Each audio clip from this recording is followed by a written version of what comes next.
이렇게 본받고 존경하고 나도 저분처럼 되어야 되겠다 할 만한 어른들이 점점 줄어들더라는 거예요. 아예 없다라는 것이 아니라 예전에 비해서 많이 줄어들고 있더라고요. 한국 교회 지금 제일 큰 문제점은 제가 볼 때는 어른이 없다라는 거예요. 참 제가 부교육자 시절에 우리 목사님들의 가장 흠모하는 대상이었던 오카는 목사님, 그래서 목회자의 스승이라고 불렸던 오카는 목사님들의 어른격이었었죠. 그래서 참 그 오카는 목사님을 사모하고 흠모하면서 저 목사님처럼 참 그렇게 목회했으면 좋겠다. 큰 교회를 이루어서가 아니라 인격적으로나 영성으로나 참 본받을 것이 많은 어른이었기 때문에 그분을 참 따라가고 싶다라는 생각이 있었어요. 우리 장로님들 같은 경우도 우리 한국 교회에서 특히 우리 합동 측에서 정말 본받을 만한 장로님들.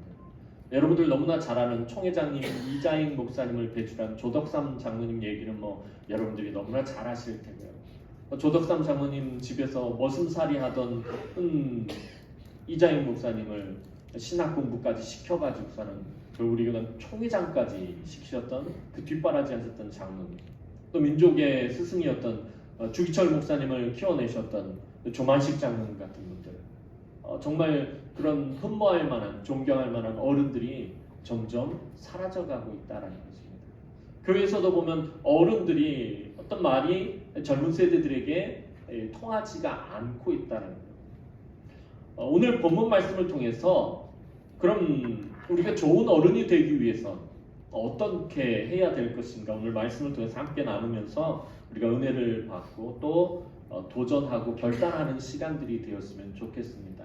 그래서 저도 요즘 늘 고민하는 게 그거예요. 어떻게 하면 좋은 어른이 될까? 제 목회 최고 모토는 요즘 확 바뀌었어요. 요즘 제 목회의 최고 모토는 꼰대 목사가 되지 않는 거예요.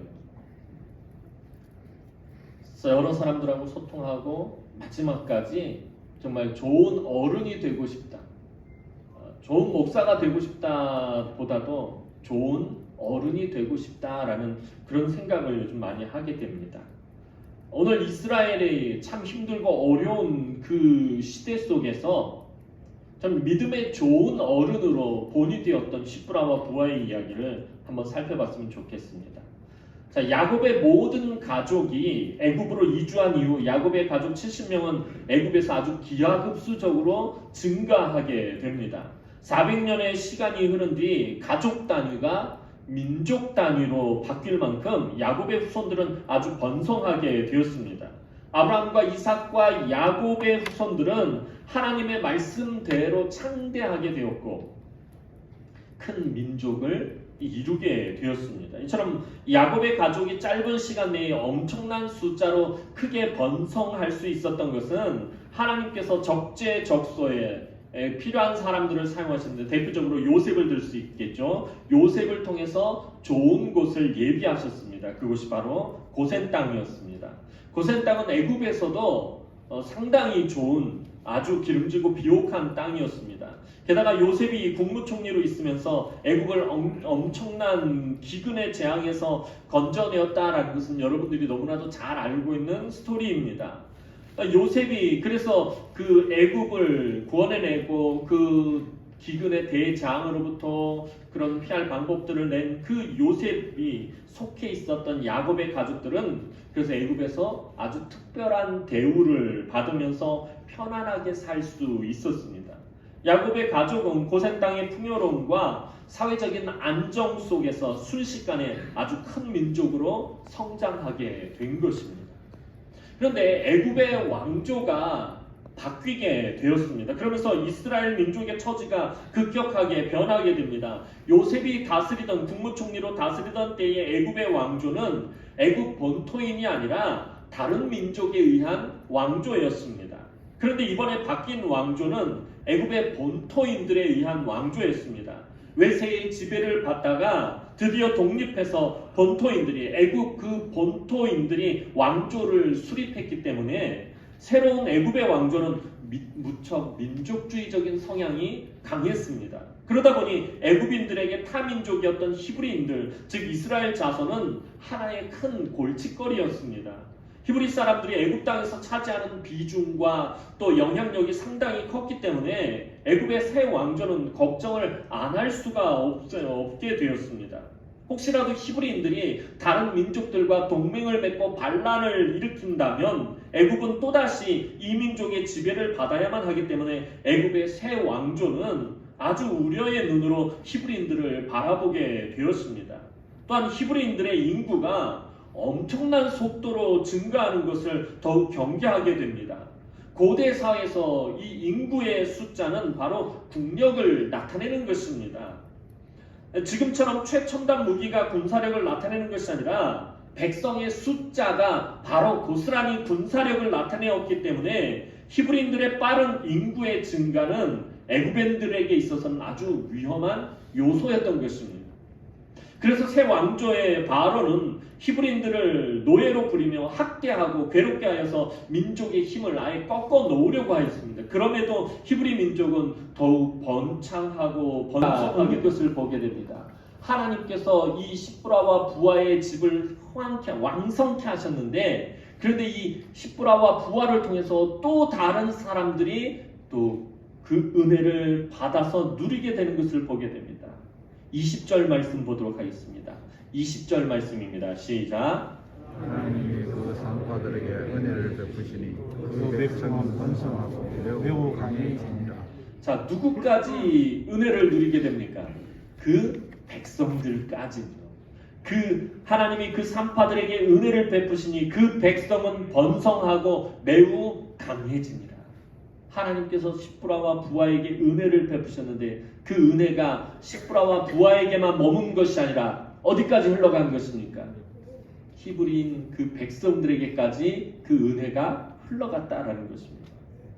믿음의 백성들이 믿음을 지키기 위해 용기 있는 결단을 내릴 때 자신뿐만 아니라 다른 모든 사람들도 하나님의 은혜의 손길을 누릴 수 있다라는 것입니다. 나 한 사람이 하나님 앞에 바로 서면 집안이 왕성해집니다. 나 한 사람이 하나님을 온전히 경외하면 교회가 하나님의 은혜가 넘치게 되어 있습니다. 나 한 사람이 하나님께서 싫어하신 일을 벌일 때에, 하나님이 악하게 여기시는 일을 내가 벌일 때에 민족이 강대해지는 복을 받게 되어 있다라는 것입니다. 나 한 사람이 변한다고 무슨 일이 있겠어? 나 한 사람이 선을 행한다고 뭐가 크게 변하겠어? 나 한 사람이 믿음으로 산다고, 나 한 사람이 믿음에 결단한다고 뭐가 변하겠어? 라고 생각하면 아무것도 되지 않습니다. 그러나 오늘 십브라와 부하가 믿음의 선택을 하고 그들이 하나님의 은혜를 누리니까 민족이 번성하게 되었다는 것입니다. 사랑하는 우리 장로님 여러분들, 오늘 우리 장로님들이 각기 섬기는 교회에서 또 가정에서 공동체에서 직장에서 이 십브라와 부하와 같은 분들이 되었으면 좋겠습니다. 여러분들 한 사람 한 사람을 통해서 여러분들의 가정이 왕성케 되고 여러분들이 섬기는 교회가 번성하게 되고, 그리고 우리 장로님들을 통해서 이 대구 경북 지역이 하나님의 나라로 변화되어지고 여러분들을 통해서 이 민족이 강성케 되어지는 그런 은혜가 넘쳤으면 좋겠습니다. 오늘 십브라와 부하의 중심에 있는 것이 무엇이었습니까? 그것은 그들이 하나님을 철저히 경외하고 있었다라는 것입니다. 그것은 세상의 그 어떤 것하고도 비교할 수 없는, 타협할 수 없는 것이었다라는 것입니다. 오늘 본문에서 이 두려워하다라는 말과 경외하다라는 말을요, 영어 번역 성경을 보면 같은 단어를 사용하고 있어요. fear라는 단어를 사용하고 있는데, 그렇다면 무슨 얘기예요? 두려워하다는 말과 경외하다는 말은 같은 말이다라는 것입니다. 같은 단어를 사용하고 있습니다.